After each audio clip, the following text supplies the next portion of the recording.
We're in London for MOVE 2023, and we're going to talk with mobility experts about the future of the industry. So, buckle up and join the ride.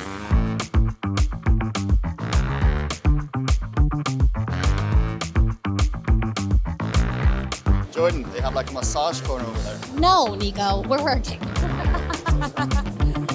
Nico, what are you looking forward to most today? I look forward to meeting some of the big OEMs, talking to the rental companies, leasing companies, perhaps some dealer groups. And of course, I saw they have some test driving court over here, so let's go and have some fun as well. I'm not allowed to test drive anything anymore. Went bad last time.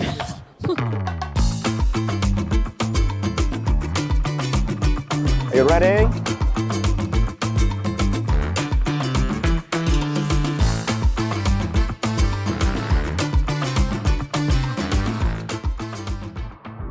Talk to us about the UK car subscription market. Any insights? It's a super dynamic space. So I think we recognize, although we operate globally, the UK is probably one of 4 or 5 countries that is the fastest growing in the subscription space. So definitely people starting to understand, consumers particularly and fleets starting to understand what it is, what the benefits are. I think it's really, really cool.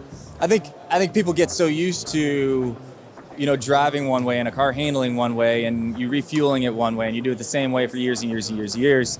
And there's all sorts of hesitancy to change that. Even though it might be a positive change, who knows what's going to happen when the battery runs out or where the next charger is or how do I find this charger or how do I work it. And so to your point, a subscription model is a good way to get your foot in the door and say, okay, I'll try this for a month. We'll see how bad it really is. And then realize that you're actually improving your overall experience and maybe it helps drive EV adoption. Well said. Thank you, Matt.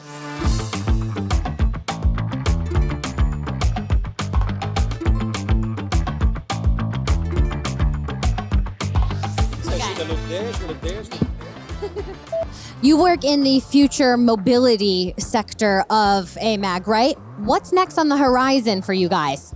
Exactly. I'm working for the venture lab of AMAG. So AMAG itself decided a couple of years ago that we have to think not about the now, but about the next. So what's coming next? What's impacting us and our business in the future? So right now it's impacting us, of course, the topics of smart cities. So what's the role of this individual mobility in the city? So how will people move from A to B? So what kind of service do we have to provide? So what's the role of the car? Is it a owned car? Is it a leased car? Is it a shared car? Is it a subscription model? So these are topics we're looking into right now. So smart cities, mobility as a service, connectivity of the vehicle, data, plus of course the topic of electrification. So what's the role of the car in the entire electrification games? And this is one road we're going down right now. So we believe in the future of mobility is not about the car, but also the entire journey around the car. So the car plus charging of the car plus solar panels. So we're going along this value chain for the customer. Very cool. What do you think the Swiss people already know about car subscription? Is it a form of mobility they're willing to consider? I say yes. It's a new mode because people still love to own. But Switzerland is also one of the oldest car sharing schemes in the world. So a subscription is somewhat nice in between really sharing, like short-term rental shared, to long-term owning a car. And subscription is a model which is growing in Switzerland, yes.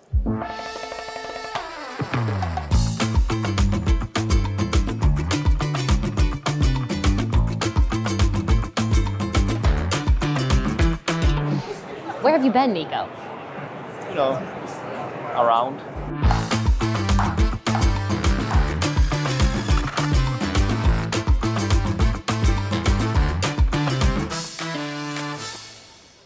That was amazing. You do? His answer was so good. Hyundai has the car subscription service Motion. Why did you guys decide to enter the car subscription space? Because we can. We know that demand has always been there. People wanted to have subscription. Nobody ever wanted to handle insurance or maintenance. Now, technology allows us to provide this service. We cannot imagine doing the sophisticated things that we are doing now 10 years ago with the technology that was available back then. We see that we attract much younger customers. We see that we attract more female customers. It's a way for us to secure our traditional business because people try the vehicles and then they say, okay, I like an EV, I will buy an EV. And also it's a new revenue stream for us and a way to establish ourselves as a mobility as a service provider in general. You're awesome.